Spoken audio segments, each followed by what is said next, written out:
Hello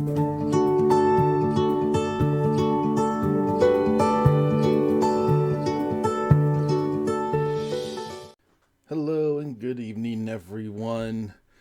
So, last week, on the 1st, was the release of the first episode of the third season of Mandalorian, the Disney Plus exclusive show.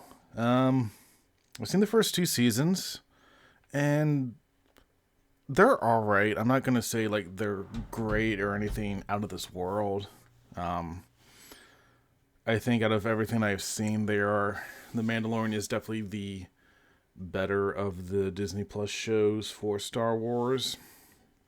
But I was hoping it would have stayed with the premise of just like The Mandalorian was a bounty hunter kind of thing, and now he's running around with Grogu trying to figure things out with the Jedi and all that. And now, so with The Mandalorian being with this cult, as it's called by Bo-Katan, he cannot remove his helmet, else he is no longer a Mandalorian, which he only is Mandalorian by following the creed of the Children of Light. I think it's the Children of Light.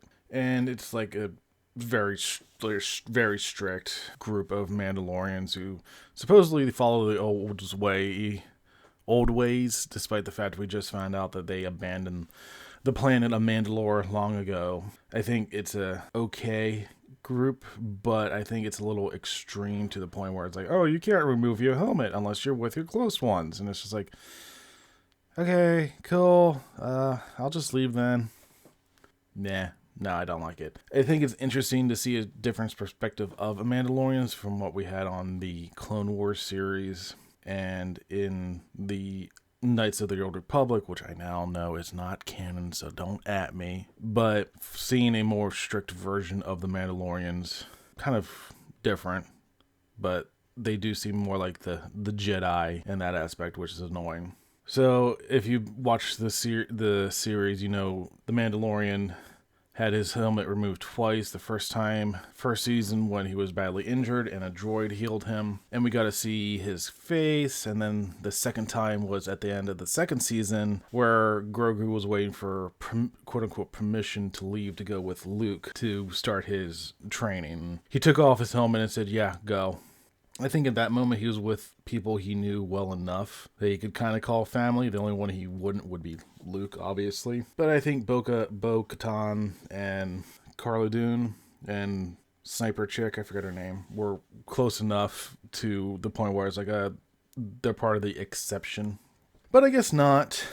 So, yeah, he's no longer Mandalorian. Oh, and that brings up another thing with Mandalorian.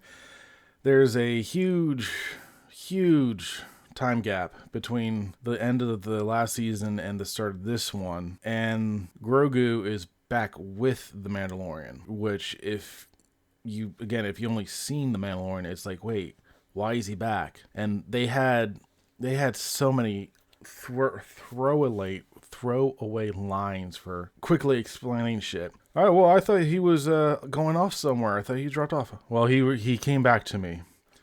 What happened to Cara Dune? Why don't you use her as a law enforcement officer? Oh, well, she got invited to special forces and stuff like that. Which is stupid because if you know what happened to Gina Carano, you know this was basically a slap in the face.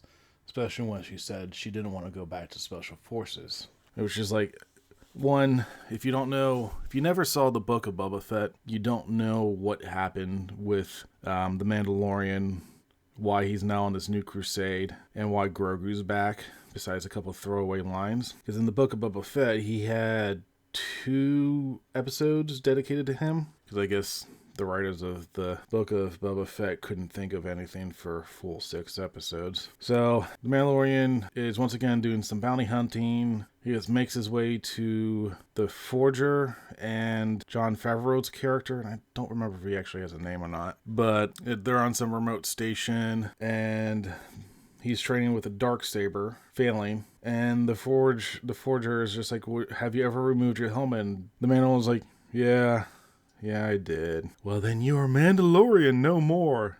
How can I redeem myself? you must go back to our home world and bathe in the living waters of the mines. And it's like, cool.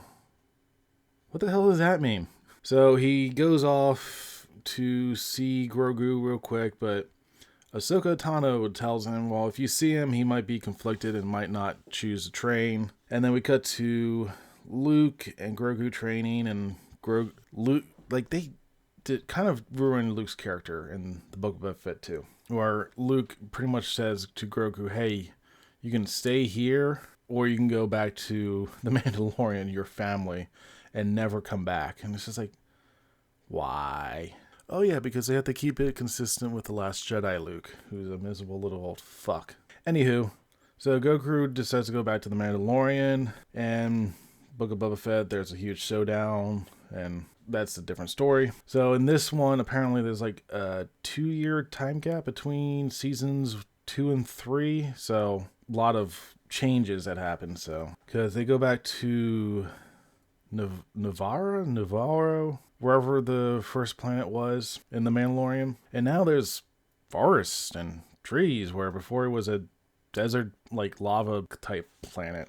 Like it, when they showed it, I was like, wait, where is this? I thought he was or somewhere familiar, and they said where it was. Like, wait, how? So it's weird. Like, you don't need, obviously you don't need an explanation for every little thing, but it's just like, how did they start growing trees and forests and stuff like that? And Carl Weathers' character, can't ever remember his name, is now the High Magistrate, with a cape that he now needs to have droids carry at the back of him, which I think is a terrible outfit design. Like, it's so bad looking. And we're introduced to another potential season-long villain, which is a pirate king who is the Swamp Thing. Like, literally, he looks like a moss monster. And Mandalorian wants to use the IG assassin droid from the first season, because he's the only droid he can trust to help him navigate the planet of Mandalore, because it supposedly is poisoned. And apparently they were able to find the body of the droid, even though he blew up. And there's a moment where they have a monument honoring the droid, and the Mandalorian's like, I need him. And they cut away, and it shows the statue is now missing the body and head. And I had a small chuckle, because I thought that was kind of funny, because I didn't think it was actually the droid itself. I thought it was a statue of the droid. But the droid's memory was wiped and tried to kill Grogu again. So they take it to a droid smith, which is the little things from Rise of Skywalker. And it was a okay scene.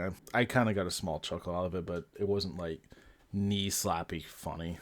And so now Mandalorian is going to find a part to make it work again, or at least the head work. I don't know what the plan is. So then he makes a quick trip to Bo-Katan, and she is all by herself. She no longer has an army because she didn't get the Darksaber, and the fleet that she supposedly had from the end of the second season left to become mercenaries.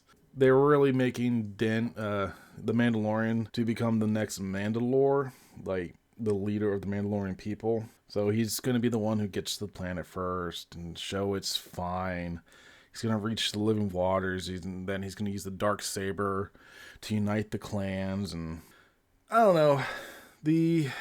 I think overall for me, the series is kind of gone off. Like, again, I would have been really cool if it was just like a Western style series, badass bounty hunter, hunting bounties and shit like that, not going around saving the galaxy. Like, we don't need to have a threat that's galaxy wide or a hero that needs to save the entire galaxy. Like, it could be small. You don't need to have big things happening. It would have been cooler if there wasn't part of it focused around the Jedi or the Force or anything like that. But with Grogu around, I think it's going to definitely start getting more Force focused in his training. I don't know. We'll see. I'm not going to hold my breath, but like I said, so far this is the better of the shows. I will be watching them all at some point when my sanity is stable enough. So, and people have been saying Andor has been really good. I don't know about that, but we shall see. So, thank you for listening, and I hope you enjoy. And I'll talk to you guys later. See ya.